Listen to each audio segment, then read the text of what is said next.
Hi hello welcome to my channel.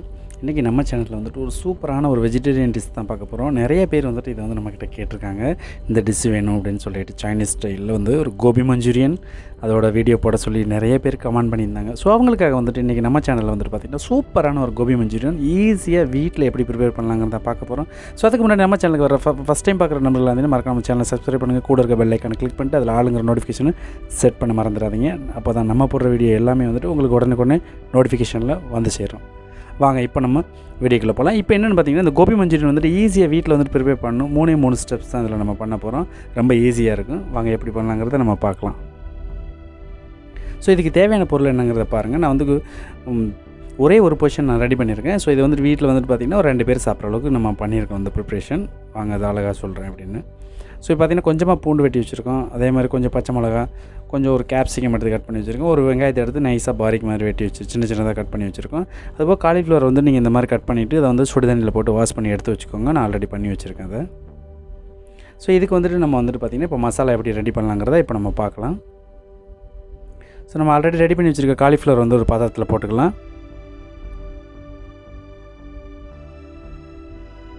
So cauliflower போட்டதுக்கப்புறம் பார்த்திங்கன்னா நம்ம வந்துட்டு ஒரு 2 ஸ்பூன் வந்துட்டு கார்ன்ஃப்ளவர் ஆட் பண்ணிக்குவோம்.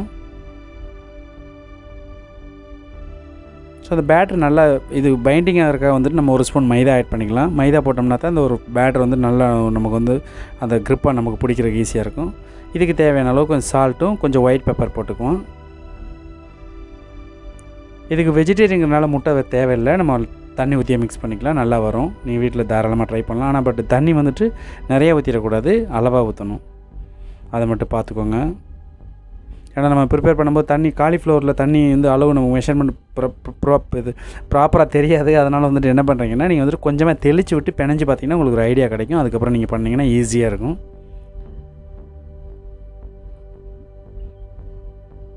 ஸோ இப்போ வந்து பார்த்திங்கன்னா காரத்துக்கு வந்துட்டு நான் வந்து 1/4 டேபிள் ஸ்பூன் வந்துட்டு சில்லி பவுடர் போடுறேன், மிளகாத்தூள் போடுறேன். நீங்கள் வந்துட்டு காரத்துக்கு தேவையான ஆட் பண்ணிக்கலாம். இல்லை குழந்தைங்கள்லாம் வந்து பார்த்திங்கன்னா ஸ்வீட் தான் விரும்புவாங்க, அதாவது லைட் ஸ்வீட்டாக தான் கேட்பாங்க. ஸோ அந்த மாதிரி வந்துட்டு குழந்தைங்களுக்கு பண்ணுற மாதிரி இருந்துச்சுன்னா நீங்கள் வந்துட்டு இந்த சில்லி பவுடர் வந்து அவாய்ட் பண்ணிடலாம்.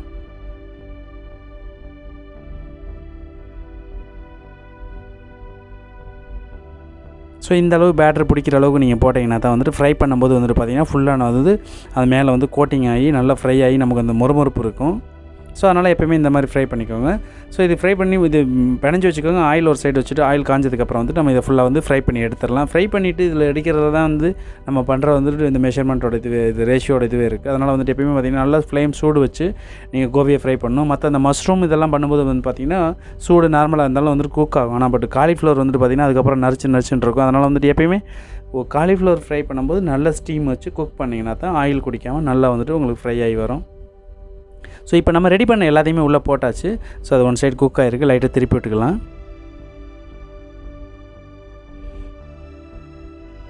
ஸோ இந்த மாதிரி போடும்போது பார்த்திங்கன்னா ஒட்டி இருந்துச்சுன்னா கூட வந்துட்டு நீங்கள் வெளியில் பொரிச்சு எடுத்ததுக்கப்புறம் நீங்கள் 2 பிச்சு விட்டு கூட நீங்கள் வந்துட்டு மஞ்சூரியனில் சாஸில் ஆட் பண்ணிக்கலாம். அது ஒன்றும் பிரச்சனை இல்லை. ஸோ அது குக் ஆகும்போது மட்டும் ஃப்ளேமை கரெக்டாக வச்சு நீங்கள் குக் பண்ணி எடுங்க. நமக்கு வந்து அது ஒரு நல்ல கோல்டு கலர் வரணும். ஸோ அது வரையும் இதை நல்லா குக் பண்ணுவோம். பாருங்கள் நான் எப்படி பண்ணுறேன்னு சொல்லிவிட்டு.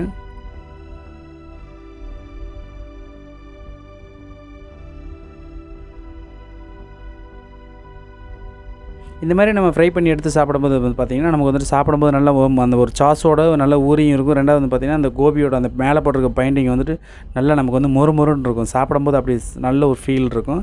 நீங்கள் வீட்டில் தாராளம் குழந்தைங்களுக்கு ரெடி பண்ணி கொடுங்க. அந்த வெளியில் வந்து ஹோட்டலில் வாங்கி கொடுக்குறோம், அங்கே கொடுக்குறோங்கிறத விட வந்துட்டு பார்த்திங்கன்னா நம்ம வீட்டில் இருக்க அதாவது என்ன ஒரு இன்க்ரீடியன்ஸோ அதை வச்சு தான் நம்ம ப்ரிப்பேர் பண்ணுறது உங்களுக்கு எப்படின்னு நான் காட்டியிருக்கேன்.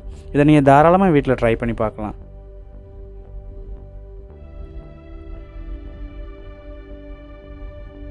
ஸோ இது எல்லாமே நல்லா ஃப்ரை ஆகிட்டோம். நல்லா ஃப்ரை ஆனதுக்கப்புறம் நம்ம வந்துட்டு இது ஒரு சின்ன பாத்திரத்தில் வந்துட்டு ஃபில்டரில் வந்து ஸ்ட்ரெயினரில் எடுத்து போட்டுடலாம் நம்ம.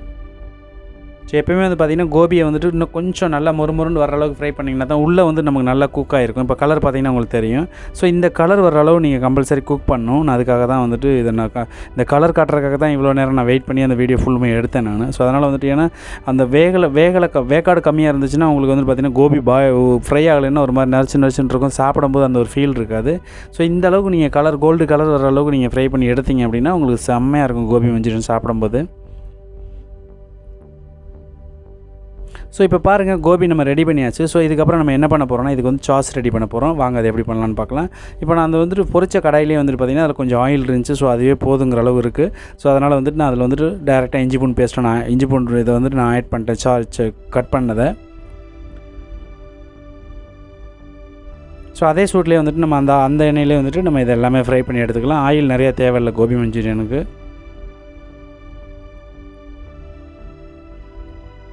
ஸோ இதுக்கு நம்ம ஏற்கனவே பார்த்தோம் இல்லைங்களா, ஆனியன், பச்சை மிளகா, குடமிளகா, இஞ்சி பூண்டு வெட்டினது. ஸோ எல்லாமே வந்துட்டு நம்ம இதை போட்டு நல்லா ஃப்ரை பண்ணிக்கலாம்.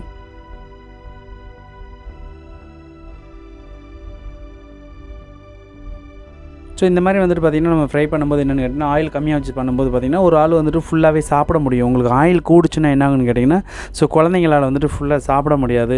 ஸோ அது இல்லைனாலும் வந்து இன்னொன்று என்னென்னு கேட்டிங்கன்னா நமக்கு வந்து ஆயில் நிறைய சேர்த்தோன்னா ஒரு மாதிரி நெஞ்சு வந்து எதுக்களிக்கிற மாதிரி இருக்கும். இப்போ குழந்தைங்களுக்கும் சரி பெரியவங்களுக்கும் சரி.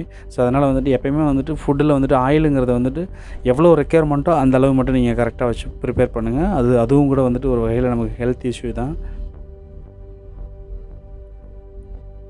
ஸோ இதில் வந்துட்டு பார்த்திங்கன்னா நம்ம வந்துட்டு பார்த்திங்கன்னா இது வந்துட்டு நம்ம ஃபுல்லாக ஃப்ரை பண்ணுற மாதிரி இருந்துச்சுன்னா வந்து கேட்டிங்கன்னா நம்ம வந்துட்டு ஆயில் ஊற்றி பண்ணலாம். இது வந்து ஆக்சுவலாக பாயில் பண்ணுறது தான். ஸோ அதனால் வந்துட்டு நான் வந்துட்டு இப்போ அது போதும் அந்தளவுக்கு ஆகிடுச்சு. நான் வந்துட்டு இதில் வந்து வாட்டர் ஆட் பண்ணிக்கிறேன். ஒரு கிளாஸ் தண்ணி ஆட் பண்ணிக்கிறேன் நான். ஏன்னா நம்ம வந்துட்டு நம்ம ஆயிலில் குக் பண்ணாலும் திரும்ப வந்து பார்த்திங்கன்னா தண்ணி ஊற்றினோன்னா அந்த ஆயில் பூரா மிதக்க ஆரம்பிக்கும். ஸோ அதனால் வந்துட்டு நமக்கு ஆயில் அதிகமாக இதில் மஞ்சூரியனுக்கு தேவையில்லை. ஸோ அதனால் வந்துட்டு நான் கம்மியான ஆயில் வச்சு தான் ஃப்ரை பண்ணியிருக்கேன். நீங்கள் எப்படி பண்ணுங்கிறத பார்த்துட்டு இதே மாதிரி பண்ணிங்கன்னா நல்லாயிருக்கும். ஸோ இப்போ பாருங்கள் நம்ம அதுக்கு சாஸுக்கு தேவையான அளவு தண்ணி ஊற்றிட்டோம். தண்ணி ஊற்றினதுக்கப்புறம் இதுக்கு தேவையான மசாலாஸ் நம்ம போட்டுடலாம். எல்லாமே சைனீஸ் மசாலாஸ். இதுக்கு தேவையான அளவு வந்து பார்த்திங்கன்னா நம்ம வந்துட்டு ஃபஸ்ட்டு சால்ட் ஆட் பண்ணிக்குவோம். இந்த மசாலா போடும்போது எப்போயுமே பார்த்திங்கன்னா அடுப்பை வந்து ஸ்லோவில் வச்சு போடுங்க. அதுக்கப்புறம் ஒயிட் பெப்பர் ஆட் பண்ணிக்கலாம்.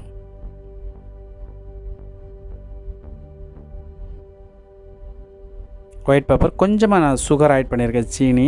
ஸோ சீனி போட்டால் எனக்கு ரொம்ப பிடிக்கும். ஸோ அதனால் நான் பண்ணியிருக்கேன். உங்களுக்கு ஆப்ஷனல் தான், தேவைன்னா நீங்கள் ஆட் பண்ணிக்கலாம். இல்லைன்னா ஒன்றும் பிரச்சனை இல்லை. நீங்கள் ஸ்பைசி வேணும்னா நீங்கள் அதுக்கு தகுந்த மாதிரி நீங்கள் ப்ளைனாக அப்படியே போட்டு சாப்பிட்லாம், ஒன்றும் பிரச்சனை இல்லை. ஸோ அதுக்கப்புறம் வந்து பார்த்திங்கன்னா ஒரு ஸ்பூன் வந்துட்டு நான் சோயா சாஸ் ஆட் பண்ணுறேன்.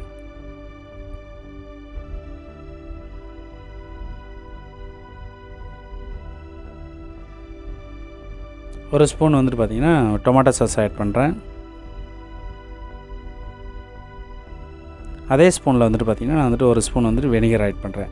இந்த ஸ்வீட்டு, ஸ்பைசி, இந்த புளிப்பு இது மூணுமே சேர்ந்தால் தான் அந்த மஞ்சூரியன் வந்துட்டு ரொம்ப எக்ஸாக்டான டேஸ்ட் வரும். நீங்கள் வீட்டில் இதை தாராளமாக ட்ரை பண்ணி பாருங்கள், சூப்பராக இருக்கும். ஸோ அவ்வளோதாங்க. இப்போ பார்த்தீங்கன்னா ரொம்ப ஈஸியாக வந்துட்டு நம்ம சைனீஸ் ரெசிபி வந்து வீட்டில் என்ன இருக்க இன்க்ரீடியன்ஸ் வச்சு நம்ம ப்ரிப்பேர் பண்ணுறது எப்படிங்கிறத நம்ம இப்போ அவ்வளோ அழகாக பார்த்துக்கிட்டு இருக்கோம். ஸோ இப்போ என்ன பண்ணணும்னு கேட்டிங்கன்னா இப்போ இந்த மசாலாஸ் எல்லாமே வந்துட்டு ஒரு 2 நிமிஷம் வந்து நல்லா கொதிக்கணும். அது கொதித்து அந்த கேப்சிகம், அந்த இஞ்சி, பூண்டு இதெல்லாம் வந்துட்டு அதில் சாறு இறங்கினதுக்கப்புறம் வந்துட்டு நம்ம இந்த கோபியை வந்து அதில் ஆட் பண்ணிக்கலாம். ஸோ இப்போ கோபி ஆட் பண்ணியாச்சு. இவ்வளோ தண்ணி இருக்குது. அந்த சாஸெல்லாம் வந்துட்டு பார்த்திங்கன்னா அந்த கோபியில் வந்து நல்லா டிஃப் ஆகி இந்த கோபி எல்லாத்தையும் வந்து அப்சர்வ் பண்ணுற அளவுக்கு வந்துட்டு நம்ம வந்து ஸ்லோ ஃப்ளேம் இது கோபி போட்டதுக்கப்புறம் எப்போயுமே வந்து பார்த்திங்கன்னா ஃப்ளேமை கம்மி பண்ணி வச்சுட்டு பண்ணிங்கன்னா ஸோ அந்த இருக்க சாஸ் வந்து எல்லாமே வந்துட்டு பார்த்திங்கன்னா அந்த கோபியில் வந்து அப்சர்வ் ஆகும். ஏன்னா அதுக்கு நம்ம பெயிண்டிங்க்கு வந்து பார்த்திங்கன்னா ஆல்ரெடி நம்ம மைதா ஆட் பண்ணியிருக்கோம், கார்ன்ஃப்ளவர் ஆட் பண்ணியிருக்கோம். ஸோ அதனால் வந்துட்டு பார்த்திங்கன்னா கம்பல்சரி அதில் எல்லாமே வந்துட்டு ஃபுல்லாக இழுத்துக்கும் போது வந்து பார்த்திங்கன்னா நம்ம சாப்பிடும்போது நல்லா ஜூஸியாக இருக்கும். இதில் மெயின் வந்து பார்த்திங்கன்னா ஸ்லோ ஃப்ளேம் வச்சு குக் பண்ணணும். அதுதான் மறந்துடாதீங்க. நீங்கள் ஸ்லோவாக வச்சு பண்ணிங்கன்னா தான் அந்த சாஸ் எல்லாமே வந்துட்டு நல்லா அப்சர்வ் பண்ணி நமக்கு வந்து அந்த சாஃப்ட்னஸ் கிடைக்கும். மஞ்சூரியன் சாப்பிடும்போது நல்லா சாஸியாக இருக்கும்.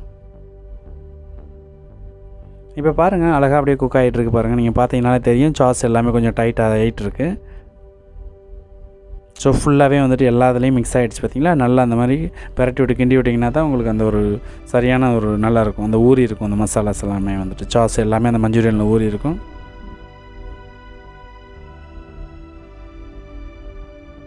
ஸோ இப்போ பாருங்கள் இன்னும் நான் அடுப்பை ஆஃப் பண்ணவே இல்லை. ஆனால் பட் பார்த்திங்கன்னா ஃபுல் ட்ரை ஆகிடுச்சு. ஸோ இதுக்கப்புறம் வந்துட்டு நம்ம அடுப்பை ஆஃப் பண்ணிட்டு மேலே வந்துட்டு மல்லித்தலை இருந்துச்சுன்னா கொஞ்சமாக நல்லா ஃபைனாக சாப் பண்ணிவிட்டு மேலே அதை தூவி விட்டுட்டு நீங்கள் அடுத்து ஒரு பிளேட்டில் எடுத்து வச்சு நீங்கள் குழந்தைங்களுக்கு சர்வ் பண்ணி கொடுக்க வேண்டியது தான். ஸோ எக்ஸாக்டாக நமக்கு தேவையான ட்ரை அளவு வந்துருச்சு. ஆனால் சாஸும் அந்த மஞ்சூரியன் பார்த்திங்கன்னா நல்ல ஊறி இருக்குது. நமக்கு சாப்பிடும்போது பார்த்திங்கன்னா நல்லா ரொம்ப சாஸியாக இருக்கும். ஸோ இதுக்கப்புறம் பாருங்கள் இதுக்கப்புறம் வந்து ட்ரை தேவையில்லை. இந்த அளவு இருந்தாலே போதும். குழந்தைங்களுக்கும் ஒரு ஸ்டிக்கை குத்தி நம்ம கொடுத்துடலாம். ஸோ வாங்க இதை அப்படியே ஒரு பிளேட்டில் மாற்றிக்கலாம். ஸோ இதை பிளேட்டில் மாற்றிட்டு ஒரு ஸ்பூன் வச்சு நம்ம செல்லக்குட்டிங்களுக்கு கொடுத்துருங்க. அழகாக சாப்பிடுவாங்க. சாப்பிட்றத பாருங்கள், நீங்களும் ஒரு பீஸ் டேஸ்ட் பண்ணுங்கள் எப்படி இருந்துச்சுன்னு சொல்லிவிட்டு. ஸோ இந்த ரெசிபி உங்களுக்கு ரொம்ப பிடிச்சிருக்குன்னு நினைக்கிறேன். ஸோ பிடிச்சிருந்துச்சுன்னா இந்த வீடியோக்கு ஒரு லைக் பண்ணுங்கள். ஸோ இதை உங்கள் நண்பர்களுக்கும் ஷேர் பண்ணுங்கள், அவங்களும் சமைச்சு சந்தோஷமாக சாப்பிட்டோம். ஸோ நம்ம சேனலை மறக்காமல் சப்ஸ்கிரைப் பண்ணுங்கள், கூட இருக்க பெல் ஐக்கானை கிளிக் பண்ணிக்கோங்க. நம்ம லேட்டஸ்ட்டாக போகிற வீடியோ எல்லாமே வந்து உங்களுக்கு நோட்டிஃபிகேஷனில் வந்து நிற்கும். ஸோ நம்ம போகிற வீடியோஸை இதுவரையும் ஃபுல்லாக பார்த்ததுக்கு ரொம்ப நன்றி. தேங்க்யூ ஃபார் வாட்சிங். நாளை இன்னொரு நல்ல ரெசிபியோடு வந்து மீண்டும் சந்திக்கிறேன். Thank you. Bye bye. Take care.